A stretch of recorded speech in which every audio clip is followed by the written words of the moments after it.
નમસ્કાર. તો બપોરનો સમય થઈ ગયો છે. જમવામાં શું છે તમને દેખાડશો. અને આજે છે છેલ્લો અધિક મહિનાનો છેલ્લો દિવસ છે અને આજે ઘણા બધા મહેમાનો આપણા પ્રભુજીને જમાડવા માટે આવેલા છે. તમે જોઈ શકો છો ઘણી બધી બહેનો છે, ભાઈઓ છે આજે. અને જે આજે અધિક મહિનાનો દિવસ છે એટલે બહેનોનો આજે મેન ખાસ આજનો દિવસ છે, કારણ કે આજે છેલ્લો દિવસ છે અને બહેનો ઘણી બધી આજે બહેનો સેવામાં આજે આપણા પ્રભુજીને જમાડવા માટે આવેલા છે. અને સરસ મજાનો જો રસ છે, ખીર છે, મોતીચૂરના લાડવા છે, ચૂરમાના પણ સાથે લાડવા છે અને ખમણ છે ગરમા ગરમ, મરચા છે અને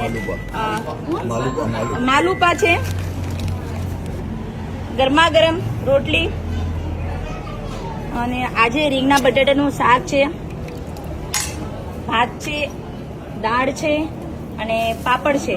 અને આજે જે મહેમાનો આવેલા છે એને થેન્ક યુ સો મચ, જેના તરફથી આજના રસોઈ